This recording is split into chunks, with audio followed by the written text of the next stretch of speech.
Hello, everyone. Welcome to another Game Ball Podcast stream. I'm your host, Mark. We're back with the news hour for January 25th. Wow, we're almost through January. It's felt like 2 years, but we are almost there. It's been a hell of a start to 2026. So yeah, hopefully everybody's doing out there good. If you're in the path of the snowstorm, which there's probably a good chance you were. It affected like 20 something states with either snow or ice. Be safe. I know my office is closed tomorrow. I'm not off from work.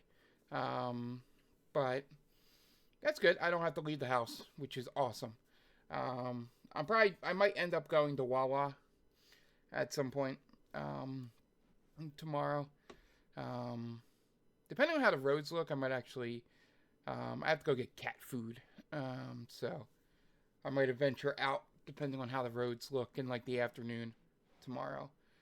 So yeah, hopefully everybody's safe. I was inside playing video games today. I actually dove more into The Outer Worlds 2, so we'll start there. Yeah, I got further in it and it's just not catching me yet, but I don't really have anything else to really play.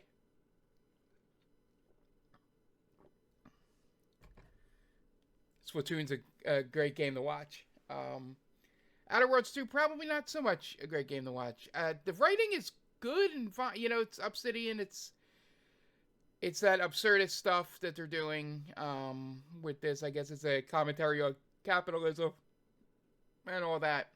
I'm not saying obviously it is. That's what the joke is. But so far, and I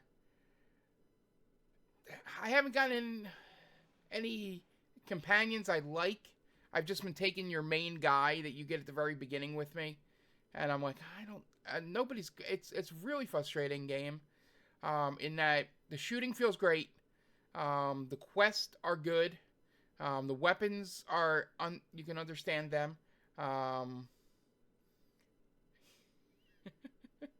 And yeah, it's everything that was wrong with Outer Worlds. Now it's a new story altogether. The story seems interesting. I want to get through the first part of it. Or like get to a part where I start getting invested.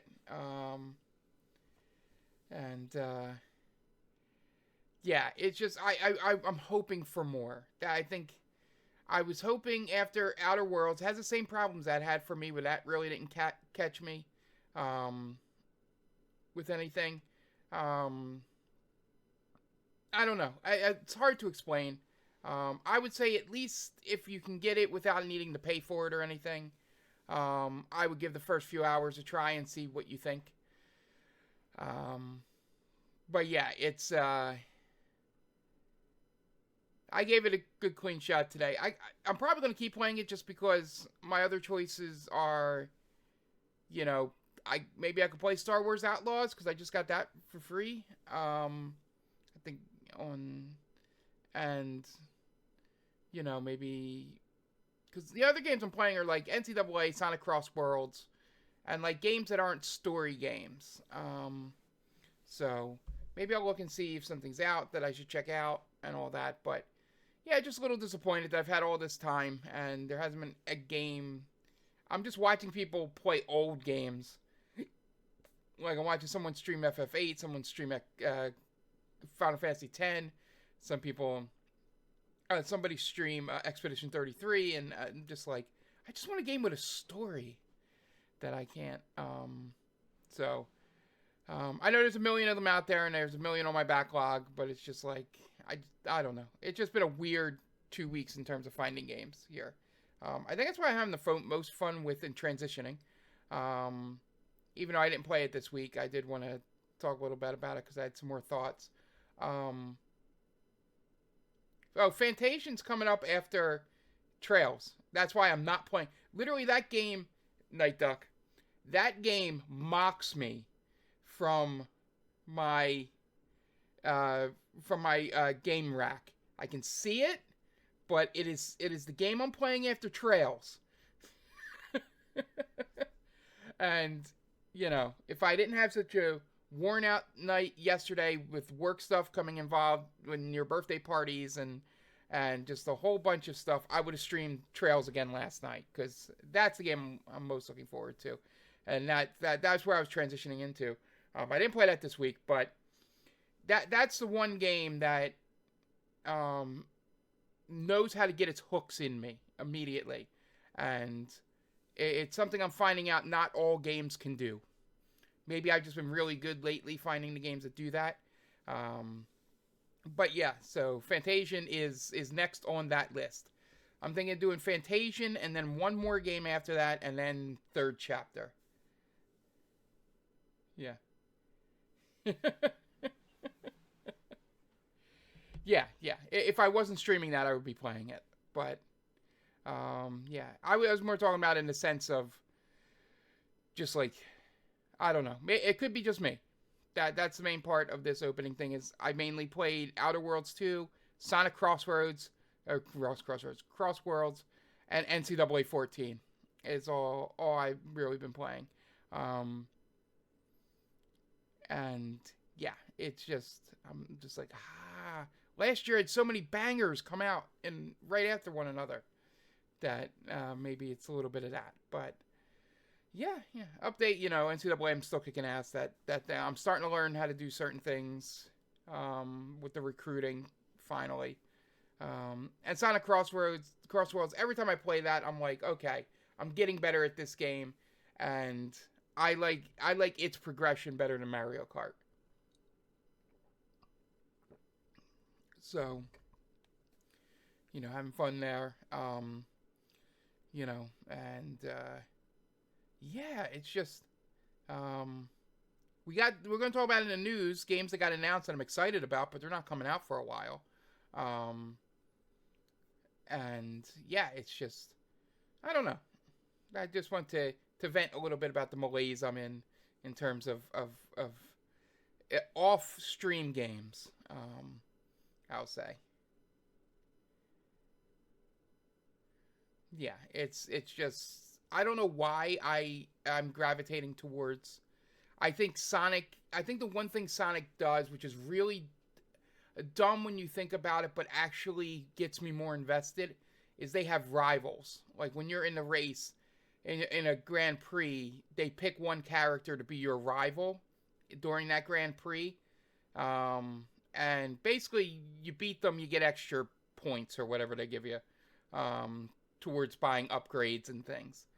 But it gives you something to strive for. Like if you're struggling on a track and you're probably not going to finish first, you just start looking to see where your rival is and go, okay, I got to beat that motherfucker.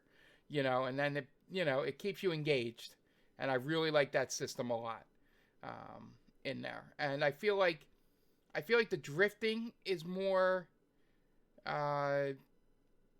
understandable than Mario Kart. It might be the same drifting, but it just clicks for me in Crossworlds. But yeah, that's my thing. I won't preach on a soapbox about that game because really I don't care enough to fight Mario Kart people over it. But yeah, I'm saying if you're down on I don't know how it looks on Switch 2 or how it plays on Switch 2, but if you're down on Mario Kart, anybody out there, Sonic Racing Crossworlds is good, and it has a nice variety of characters in there, and I think Mega Man people are coming soon to it. Yeah, so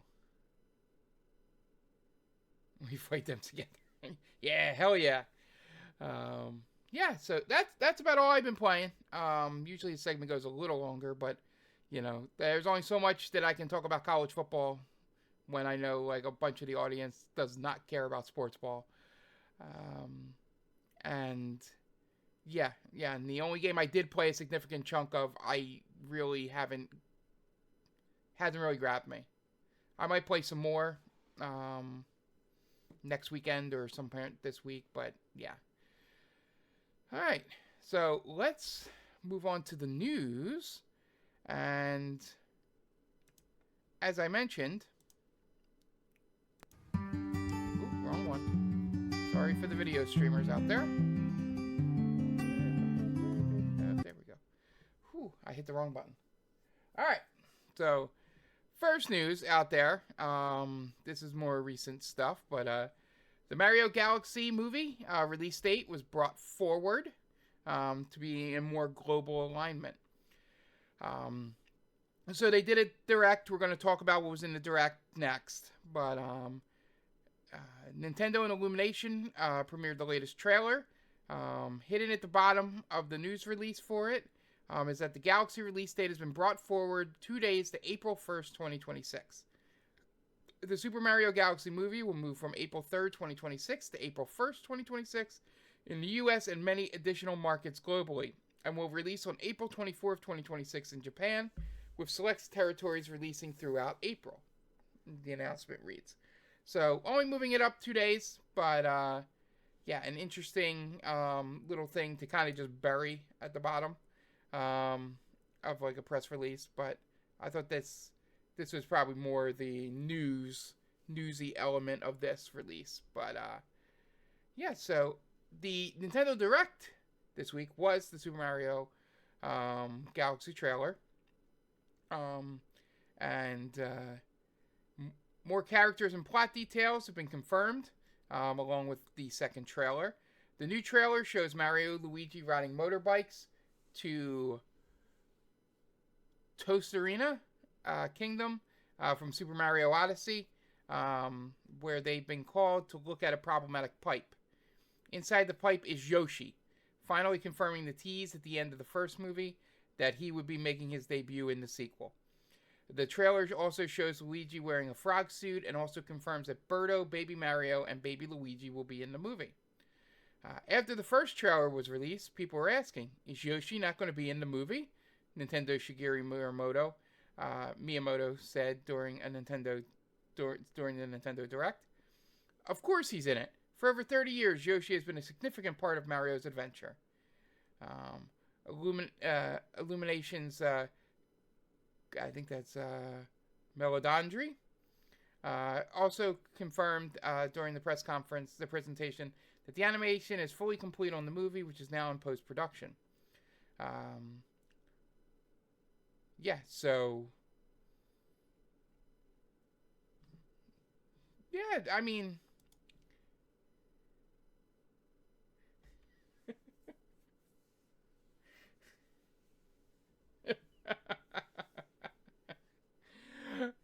yeah, so...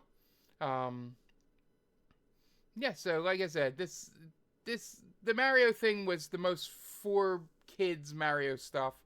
But maybe, hopefully it's got a little more non-cringy stuff for us adults, but they won't do it, but I hope there's a scene where Mario kicks Yoshi off and drops Yoshi down a pit. But they won't do that, because in this instance, Yoshi is probably just one person and not a species. So moving on to the actual, or I'm sorry, I have one more Nintendo story. I forgot about this one. Nintendo shares a wealth of new info on Super Mario Bros. Wonder Switch 2, including a playable Rosalina. Super Mario Bros. Wonder Nintendo Switch 2 Edition plus Meetup in Bellabelle Park will be released on March 26th, the company has announced. As with other Switch 2 Edition upgrades, players will be able to buy the standalone Switch 2 Edition in digital or physical version, or simply buy the Switch 2 Edition upgrade if they already own the Switch game. That's for you, Tom. The game will feature a number of new multiplayer modes, as well as feature in the main single-player game, including the addition of Rosalina as a playable character. Bellabelle Park is the new area hosting the multiplayer games. Its attraction central area consists of two large plazas, local multiplayer plaza and game room plaza. Local Multiplayer Plaza consists of 17 mini games for up to 4 players to play locally, sharing the system in both versus and co-op play. Game shares also support it. Game Room Plaza, meanwhile, supports local wireless or online play with everyone using their own system. This supports up to 8 players locally and 12 players online and features 6 mini games. So if you have Super Mario Wonder, you can buy the upgrade, or go out and just get the Switch 2 edition if you're holding off buying it, as Night Duck mentions. Yeah. Going back to my one thing, as Night Duck says in the chat, they would have Mario double jump off Yoshi if they weren't cowards. Which is true. They have to do that. But yeah, so if you haven't gotten Super Mario Wonder yet, this is a great time to get in. You'll have the updated stuff that Switch 2 provides in terms of performance, along with a new character and new multiplayer options. So be on the lookout for that. And then moving on to the other big thing that occurred today. Or not today, this week. Xbox had a developer direct. So we'll go through the 4 games that they announced. They had the 3 that they said they were going to do: Forza Horizon, Game Freak's game, and Fable. And then Double Fines was the surprise 4th game, and we'll get to that last. First up, Forza Horizon 6. Gameplay details revealed and release date confirmed. The broadcast showed a deep dive into the 6th Forza Horizon title, which will take the series to Japan for the first time. It is also confirmed the previously leaked release date of May 19th, with the premium edition offering early access starting on May 15th. Rather than previous games, which start with the player taking part in a Horizon festival, this time Forza Horizon 6 will start players off as a tourist in Japan, and they will have to qualify for the Horizon Festival. Once qualified, players have to compete in showcases and a new Horizon Rush obstacle course event to earn more wristbands and work their way up the festival ranks. If they earn the gold wristband, they will unlock access to Legend Island, where they can access exclusive challenges and races. The game will feature more than 550 cars at launch, with more to follow as DLC. And a new feature designed to let players earn some of these vehicles quicker, aftermarket cars can be found parked on driveways around the environment, where players can find and buy some rare vehicles. New Touge races? I don't know. TOUGE. Race types will be added to the game. These Japanese races see players racing along narrow, winding mountain courses. Drift King. They brought Tokyo Drift into this game. Day 1 download. And the game's region will be 5 times larger than anything Playground Games has created before, with distinct districts. So, Forza Horizon looking like it will be really good.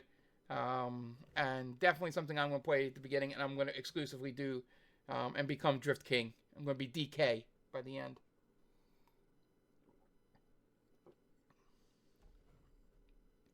Yeah, so this got me more excited about it. We'll see how long it keeps my attention. If it's as unique as it sounds, I should hang on a lot more than I did with 5. So the next game they announced was Game Freak's game Beast of Reincarnation. This game tells the story of Emma, an exiled protagonist, accompanied by her wolf companion Ku, exploring a world where parasitic plants called the Blight have overgrown around the world. Most of the human population has been lost due to the Blight, but Emma has the ability to hunt Malfax, and seal their blight within her own body. Emma and Ku have to defeat the Beast of Reincarnation by defeating powerful enemies known as Nushi and absorbing their power. Emma and Ku's powers are connected. If Emma parries an enemy attack, Ku's power will build. allowing her to use powerful techniques called blooming arts. It's essentially a Pokemon. The game's director, Kota Furushima, previously worked as a battle planner and sound manager in certain Pokemon games, but says he always wanted to try working on a new experience. I began by quietly asking my own heart what kind of sensations I wanted the game to offer. The feeling that resounded with me the most, the one that clicked, was a mix of warmth, trust, and loneliness. He added, "For 6 years since the project's inception, we have poured all of our effort into scattering countless secrets and profound charm throughout the world. Beast Reincarnation was previously announced as Project Bloom and due to be published by Take-Two's private division label before it was sold off in 2024. It will now be published by new company Fictions." Yeah. So, again, they were 2 for 2 with games that very much interest me. Yeah, and especially since I have now think I've learned how to parry. And maybe I can do it correctly in another game that is not Expedition 33. But yeah, this game looks gorgeous. Game Freak has a good history of games non-Pokemon.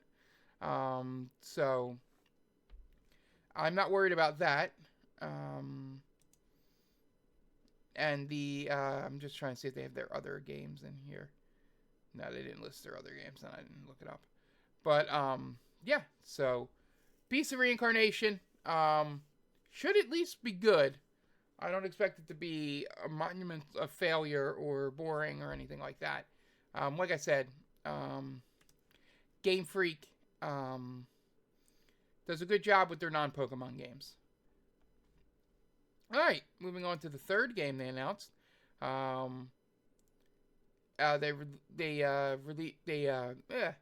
showed off Fable. Xbox and Playground Games have debuted the first deep dive into Fable, which is confirmed for release on Xbox, PC, including Steam, and PlayStation 5 in autumn 2026. During a developer direct, Playground promised British humor, moral dilemmas, and a truly open world, with the freedom to go wherever players want. Players will be able to customize their player characters and their playstyles across melee combat, ranged weapons, and spells. Playground also promised a range of activities alongside questing combat, like side jobs, romancing, housing, and the ability to chat with NPCs. Game director Ralph Fulton said, "Fable is Playground's first open-world action RPG, and we couldn't be more proud to be carrying on the work of the legendary Lionhead Studios, the original creators of the franchise. And although our game is a new beginning, I think what we're making is really faithful to the spirit of the classic Lionhead trilogy that we all love." Notably, according to Playground, each NPC in Fable will have a unique name and job, and players will be able to follow them around and monitor their actions as they go to work and later head home for rest in their own house. Playground calls these NPCs a living population, which includes over 1,000 characters, each with roles, personalities, and routines. Fable also features a reputation system, and NPCs will react to you based on your actions in the game. So if people see you kicking a chicken, you will start getting a reputation as a chicken chaser. And if enough people see you do it, and you do it a lot, that reputation will become one of the things that you're known for in that settlement. And people will react to you based on what they think about that particular reputation. But crucially, different people will view that reputation in different ways. Kicking chickens isn't objectively good or objectively evil in a way everybody will agree on. It comes down to the unique world of the NPCs, of what they think of you because of it. Yeah, so very much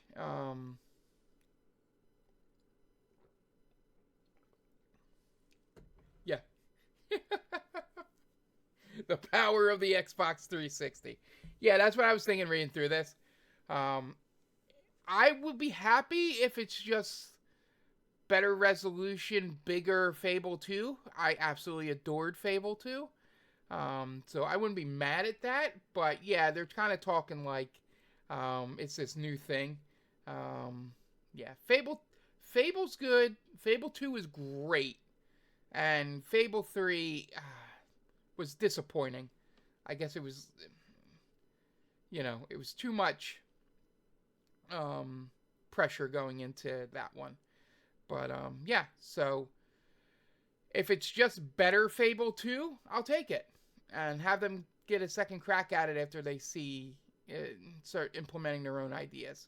But yeah, so again, 3 for 3.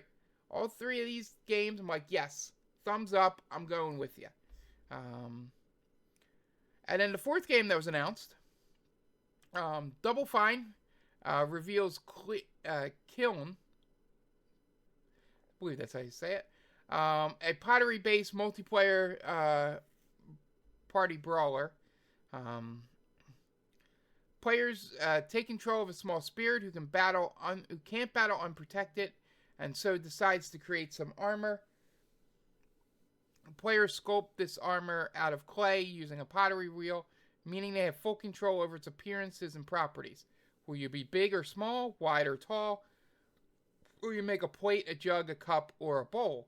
The game's description reads, do you prefer to throw pies in your enemy's face or transform into a stick of dynamite to be tossed into the fray?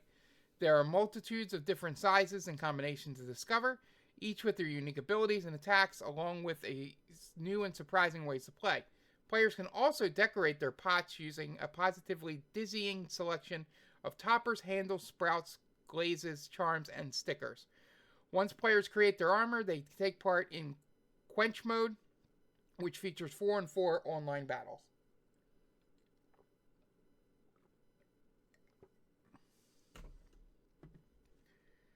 Yeah, so this game... Hold on one second.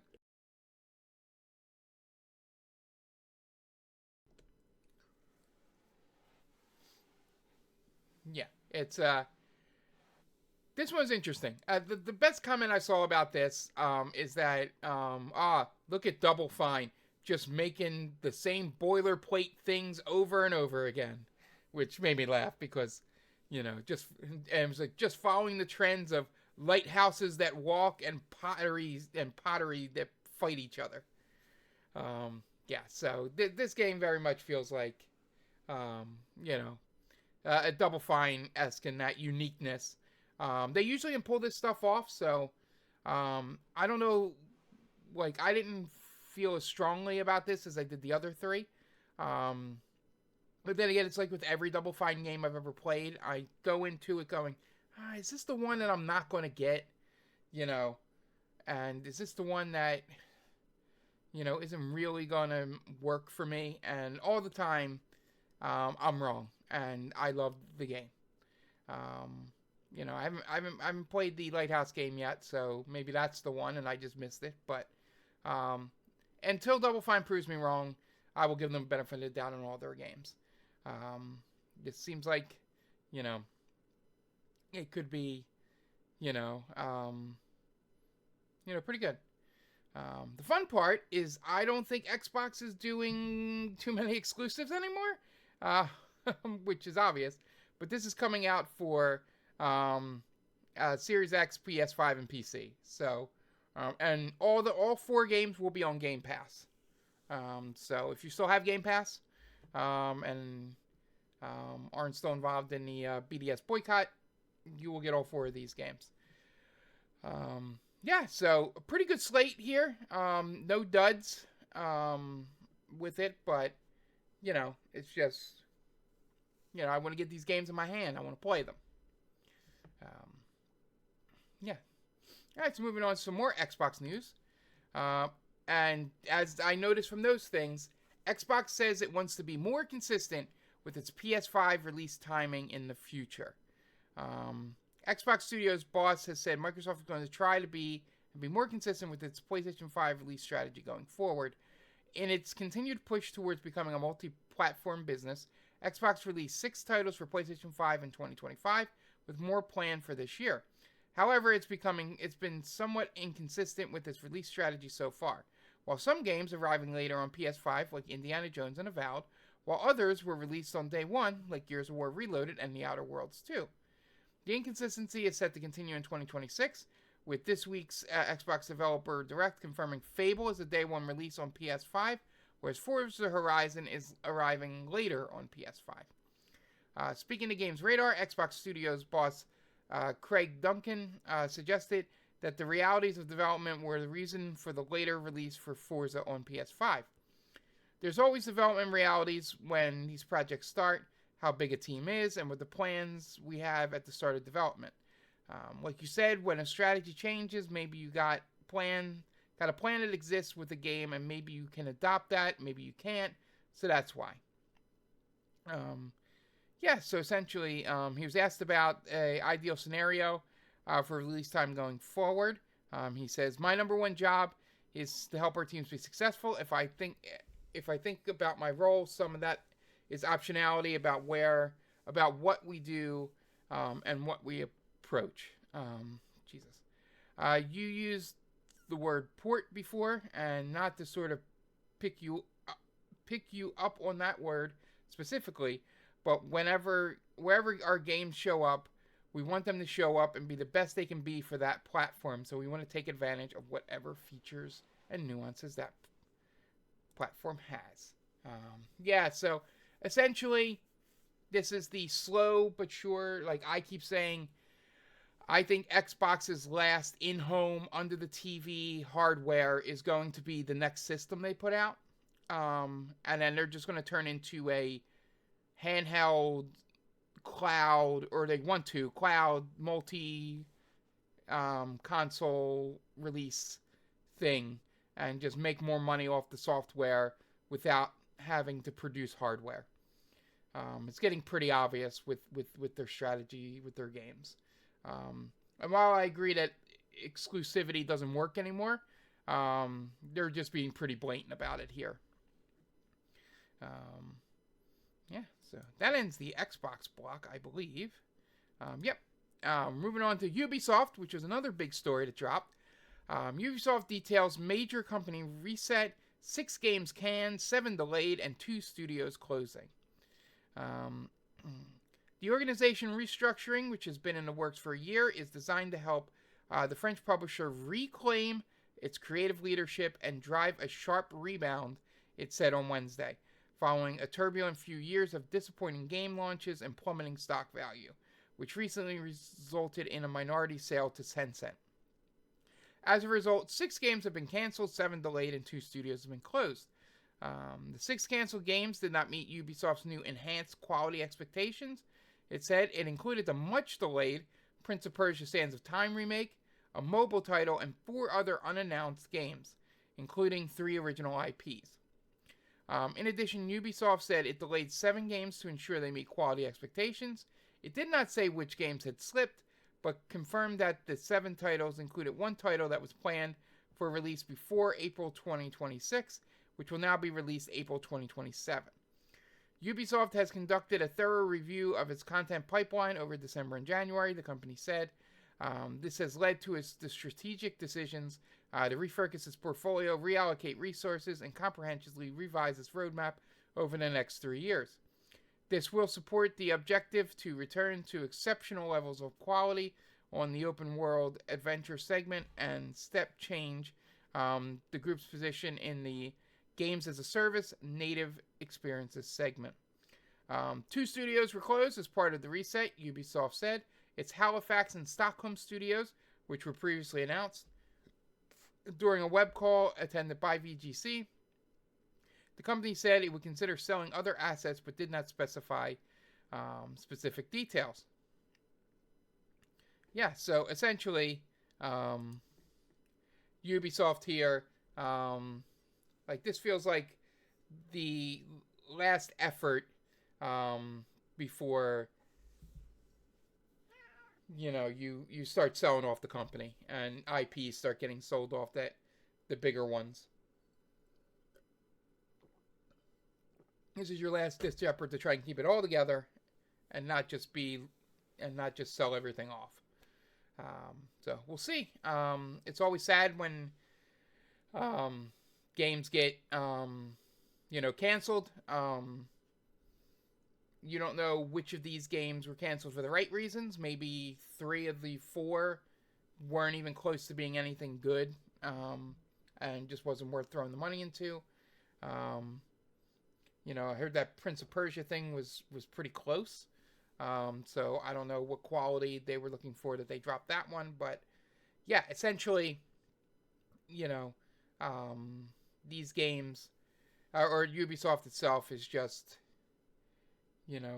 hasn't had a great 2 years. So we'll see if this is just the last throes of trying to stay as one of the leading companies in the world. One that used to have its own separate press conference at E3. All right, moving on. And so since I've been talking about this, we might as well discuss it. Life is Strange Reunion officially announced. Thank God, because I thought I concluded that saga at the end of the first game. Reunion, which is developed by Deck Nine, the studio previously responsible for Life is Strange titles Before the Storm, True Colors, and Double Exposure, will be the final installment of the Max and Chloe saga.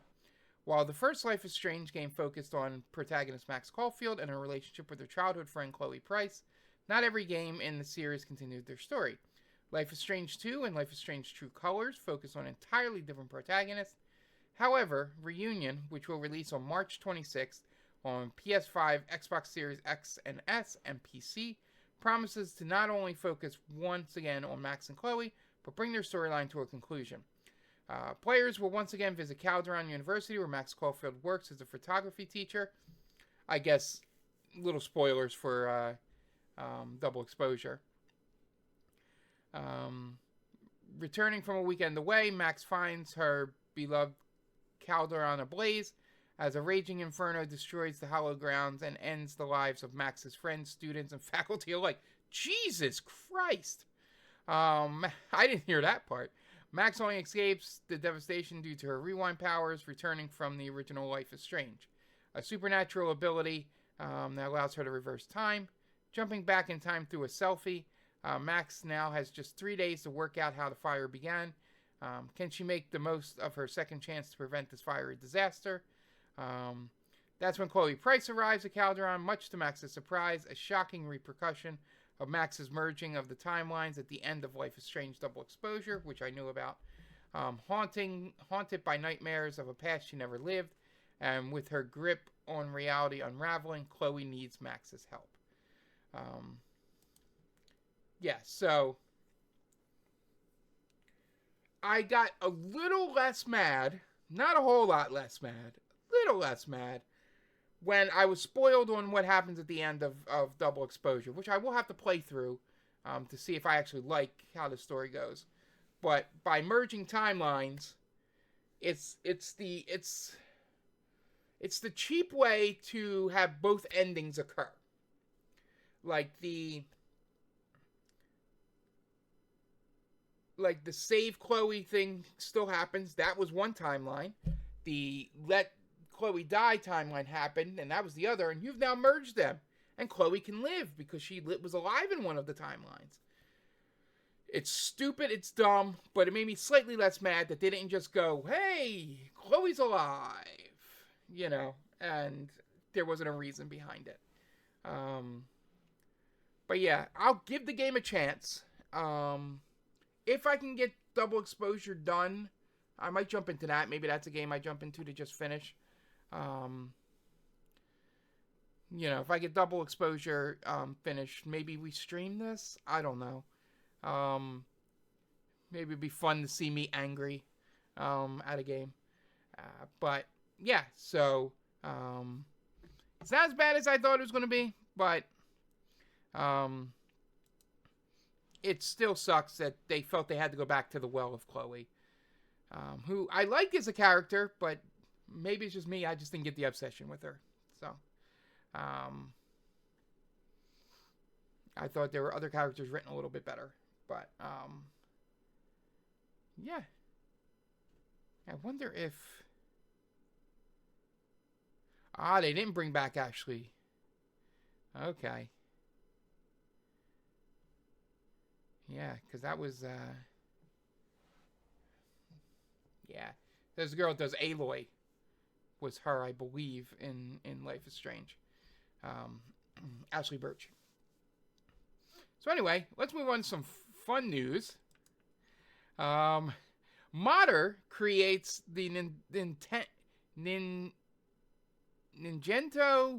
PX Box 5, a 3-in-1 console combining PS5, Xbox Series X, and Switch 2.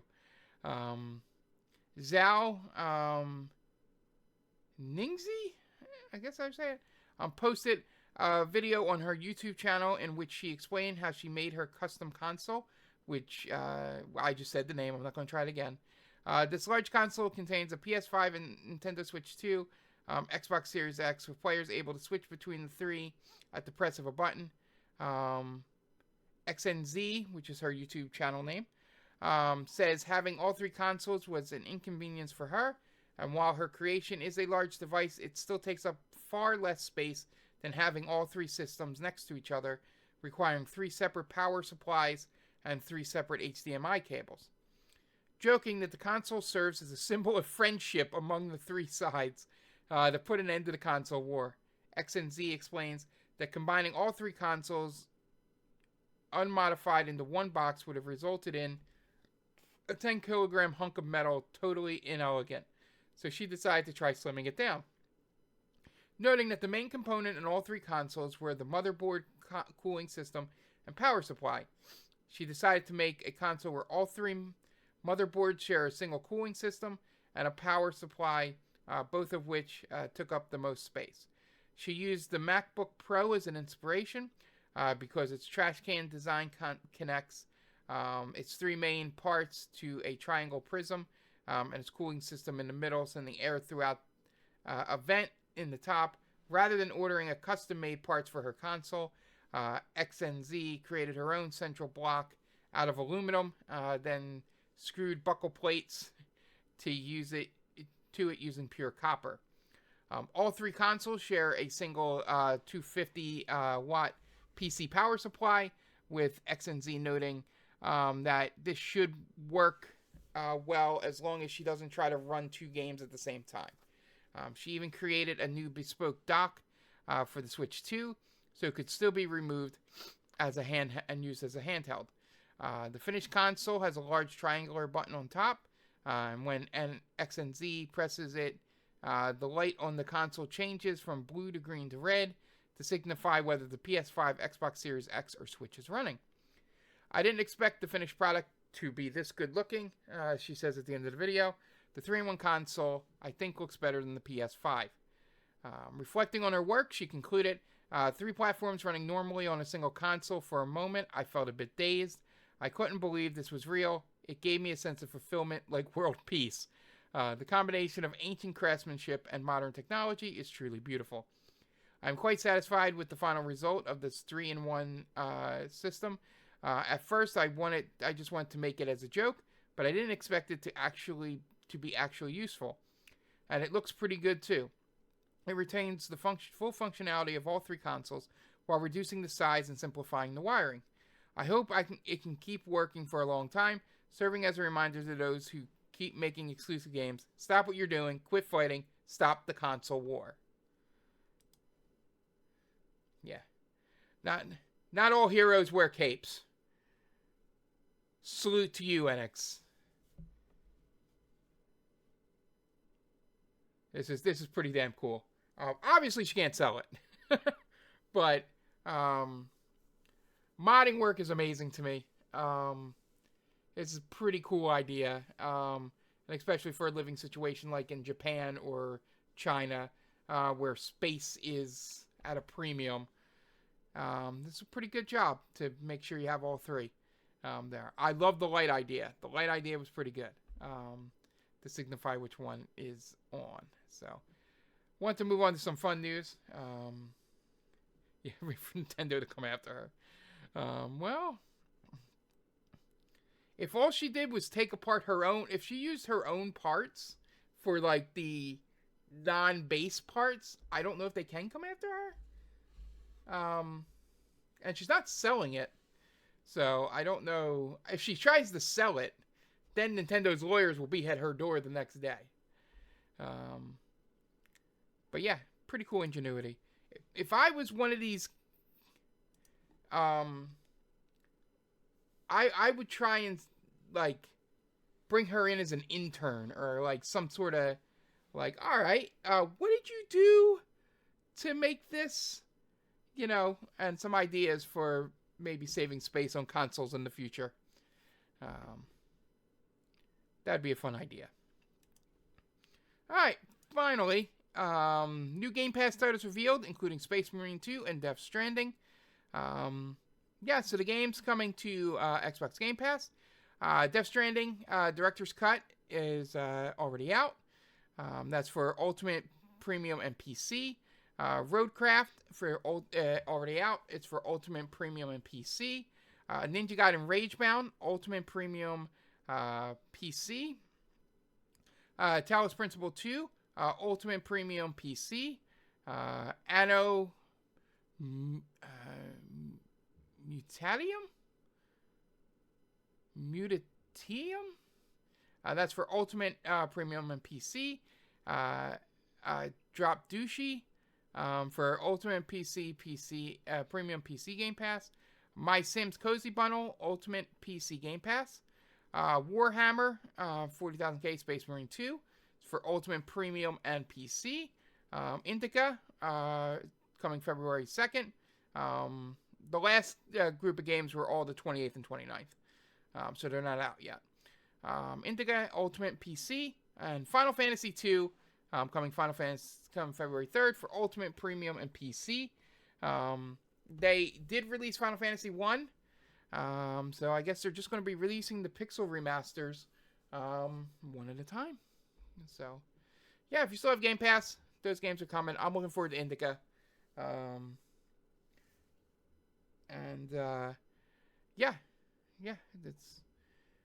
some good stuff there. Maybe I'll latch onto one of those to play off stream. All right, that'll do it for the podcast. Thank you all for joining me. We'll be back tonight with Mega Man 5. And then Thursday, me and Tom are going to do some grinding. And then we'll get to Kefka the week after. I think we found a grind spot. We found the grinding strategy. So it should take us an hour to get as much grinding as we need to get done, barring any RNG unluckiness. And then I think this week, Friday and Saturday work for me to be able to be streaming. I don't think I have anything in life to do. So the end is near. As soon as we finish this grinding, I think Tom's going to get together the list of games he wants to like throw up in a poll or something for you guys to choose what's next for him to play on Thursdays. So be on the lookout for that. He's probably going to put it in TC Tam and our Discord, but most people here are on TC Tam. So be on the lookout there. He's going to put it on Jen's channel as well, I believe. Just make sure he gets enough votes from everyone on it. And then, Saturday I have Trails. Friday, if I don't have anything, I will finally play the Dragon Quest VII demo. And then we'll be back here for this. So, thank you all for joining me. I'm going to get back. I'll probably play a game of NCAA or something before I go to bed. Maybe some Sonic. I'm not sure. But yeah, hopefully it hasn't been too crazy. Oh, apparently there's a fire engine that just pulled up across the street. That's awesome. So thank you guys for joining me. And we'll see you next time. Bye.